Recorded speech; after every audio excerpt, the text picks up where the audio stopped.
আসসালামু আলাইকুম দর্শক, স্বাগতম আরেকবার জামালস বয়েসে। দর্শক, কোটার সমন্বয়কারী নাহিদ ইসলাম তার জীবনের নিরাপত্তা নিয়ে শঙ্কা প্রকাশ করেছেন। তিনি বলেছেন, শুধু সংলাপের মাধ্যমেই ফয়সালা হবে না, বা কোটা সংস্কার করলেই ফয়সালা হয়ে যাবে না। কারণ সরকার এই কোটা সংস্কারের জন্য, আপনারা জানেন, অনেকগুলো ছলছাতুরের আশ্রয় নিয়েছে এটার বিপক্ষে দাঁড়িয়ে। কখনো বা তাদেরকে রাজাকার বলেছে, কখনো বা বলেছে যে এটি আদালতের ব্যাপার। এইগুলো যখন ব্যর্থ হলো ছাত্রদের আন্দোলনের মুখে, তখন আজকেই তারা তাদের সুর পরিবর্তন করে বলছেন যে আলাপের প্রস্তাব তারা দিয়েছেন। এই আলাপ করে যে এটা তারা সত্যিকার অর্থে আন্তরিকভাবে চাচ্ছেন কি না, সেটা অবশ্যই আলোচনার দাবি রাখে। তাছাড়া যেখানে পুলিশ দিয়ে নির্বিচারে মানুষকে হত্যা করা হচ্ছে, যেখানে ছাত্রদেরকে দাঁড়াতেই দেওয়া হচ্ছে না, কারণ তারা মূলত শান্তিপূর্ণ আন্দোলনই করেছিল, কিন্তু সরকার এটাকে সহিংস আন্দোলনে রূপ দিয়েছে আইন শৃঙ্খলা রক্ষাকারী বাহিনী। এবং মূলত আওয়ামী লীগের সেক্রেটারি জনাব ওবায়দুল কাদেরের ছাত্রলীগকে আন্দোলন মোকাবেলা করার লাইসেন্স দেওয়ার কারণেই। কারণ এই ছাত্রলীগ আবির্ভূত হয়েছে এই আন্দোলনের বিপক্ষে দাঁড়িয়ে একটি সন্ত্রাসী বাহিনী হিসেবে। তারা বিএনপি সহ বিরোধী দল যখন আন্দোলন করেছিল, তখনও শান্তি সমাবেশের নামে ঠিক পার্শ্ববর্তী কোনো একটা স্থানে তারা সভা ডেকে দিতেন এবং বিশৃঙ্খলা করতেন, নির্যাতন করতেন।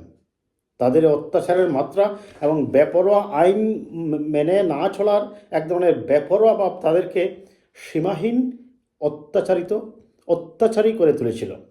সেটার ধারাবাহিকতায় তারা কোটা সংস্কার আন্দোলনেও তারা কি করেছেন, এদের উপর আক্রমণ করেছেন। এমনকি তারা কোটা সংস্কার বা আন্দোলনকামী ছাত্রছাত্রীদেরকে হল থেকে বের করে দেওয়ার জন্য তারা লাঠিসোঁটা অস্ত্র নিয়ে গিয়েছিলেন এবং তারা বের করে দিয়েছিলেন। কিন্তু ছাত্রদের প্রতিনিধিদের মুখে পরবর্তীতে দেশের সব কয়টি বিশ্ববিদ্যালয় থেকেই ছাত্রলীগের সন্ত্রাসী জঙ্গি বাহিনী পরাজিত হতে বাধ্য হয়েছে, ক্যাম্পাস ছেড়ে পালিয়েছে। এখন তারা শহরে বিভিন্ন জায়গায়, বিভিন্ন জেলায় জেলায় তারা চূড়াগুপ্ত হামলা চালাচ্ছে বা কোনো জায়গায় প্রকাশ্য সভা করছে। এখন এই যে নাহিদ ইসলাম কোটা সমন্বয়কারীদের অন্যতম সমন্বয়ক, তিনি তার জীবনের নিরাপত্তা নিয়েই শঙ্কিত বোধ কেন করছেন, আমরা একটু দেখে নেই দর্শক তিনি কি বলেছেন। এবং সরকার যে আলোচনার প্রস্তাব দিয়েছে, আপনারা জানেন, সেই আলোচনার প্রস্তাব ইতিমধ্যেই তারা প্রত্যাখ্যান করেছে। তারা বলেছে লাশের উপর দিয়ে, গুলির উপর দিয়ে, বোমার উপর দিয়ে গিয়ে কোনো আলোচনা হতে পারে না। যাই হোক, নাহিদ ইসলাম যেটা বলছেন, তিনি বলছেন কেবল কোটা সংস্কার করলেই ফয়সালা হবে না। প্রথমে বিচার বিভাগকে ব্যবহার করে সরকার দাবি কর্ণপাত করেনি। আইন শৃঙ্খলা বাহিনী ও দলীয় ক্যাডার দিয়ে আন্দোলন দমনের প্রচেষ্টা করছে। এখন সংলাপের নামে, দাবি আদায়ের নামে নতুন প্রহসন করছে। তার মানে এই আমি একটু আগে যে জিনিসগুলো বললাম, বৃহস্পতিবার সন্ধ্যায় এক বার্তায় নাহিদ ইসলাম এসব কথা বলেন। আন্দোলনের সমন্বয়কদের আজ রাতের মধ্যেই গ্রেপ্তার বা গুম করা হতে পারে বলে শঙ্কা প্রকাশ করেছেন তিনি। একই সঙ্গে দেশবাসীকে সঙ্গে নিয়ে কর্মসূচি অব্যাহত রাখার জন্য তিনি আহ্বান জানিয়েছেন। নাহিদ বলেন, শান্তিপূর্ণ আন্দোলনের সহিংসতা চালিয়ে সরকার উদ্ভূত পরিস্থিতি তৈরি করেছে। এর দায়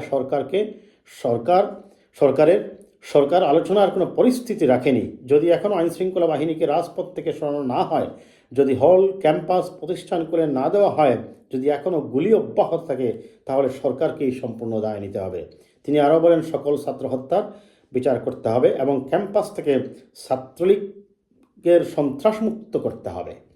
অনতিবিলম্বে আইনশৃঙ্খলা রক্ষাকারী বাহিনী ও আওয়ামী সন্ত্রাসীদের নিরস্ত্র করে রাজপথ থেকে অপসারণ করতে হবে। শহীদের রক্তের উপর কোনো সংলাপ হবে না। সরকারকে এই সমাধানের পথ বের করতে হবে। বাংলাদেশের নিরাপত্তা বাহিনীর কাছে আহ্বান থাকবে, খুনি সরকারকে সমর্থন করবেন না, ছাত্রদের পাশে থাকুন। আন্তর্জাতিক সম্প্রদায়ের কাছে আহ্বান থাকবে, বাংলাদেশের জনগণকে রক্ষা করতে এগিয়ে আসুন। বাংলাদেশে গণহত্যা চলছে।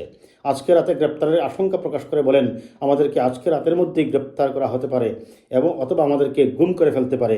আপনারা কর্মসূচি অব্যাহত রাখবেন। সবাই জনগণকে সাথে নিয়ে প্রতিটি ক্যাম্পাসে প্রবেশ করুন। যাই দর্শক, এটাই ছিল তার আর আহ্বান। অর্থাৎ সরকার, আপনারা জানেন যে পুলিশ, বিজিবি, র্যাব দিয়ে কিন্তু মূলত আন্দোলন কন্ট্রোল করতে পারেনি। আজকে পুলিশ বাহিনী বা আইনশৃঙ্খলা রক্ষাকারী বাহিনী বারবার অনেক জায়গায় ব্যর্থ হয়েছে, পিছু হটেছে। কারণ আন্দোলনের উপস্থিতিটা এতটাই ব্যাপক হয়েছে যে সাধারণ ছাত্রছাত্রীদের সাথে স্কুল কলেজের বাচ্চারাও বের হয়ে আসছে, প্লাস সাধারণ মানুষ অভিভাবকরাও বের হয়ে আসছে, প্লাস রাজনৈতিক দলগুলাই বের হয়ে আসছে, যার ফলে সরকার অনেকটা ভীত হয়ে, এবং সর্বশেষ আমরা দেখলাম তারা সেনাবাহিনী নিয়োগের চিন্তা করছেন।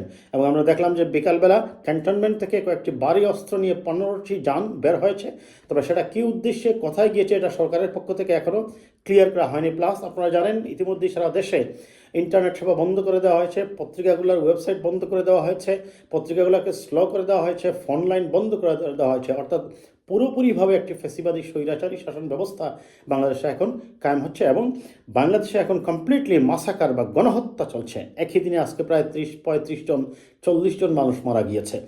এই অবস্থায় তিনি যে আহ্বান জানিয়েছেন, আমি মনে করি আগামীকালকেও সকলে যার যার অবস্থান থেকে প্রত্যেক জেলায় জেলায় আপনারা অবস্থান নেবেন, এবং ছাত্রলীগ যুবলীগের সন্ত্রাসীরা যদি পুলিশের সাথে সন্ত্রাস করতে আসে তাহলে তাদের যে কোনো সন্ত্রাসকে কঠোর হস্তেই মোকাবেলা করতে হবে।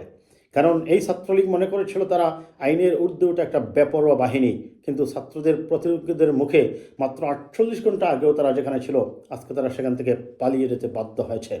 কাজেই যদি তাকে গ্রেপ্তার করা হয় কিংবা গুম করে ফেলা হয়, কিন্তু তারপরেও যেন আন্দোলন না থামে, তিনি সেই আহ্বানটাই জানিয়েছেন।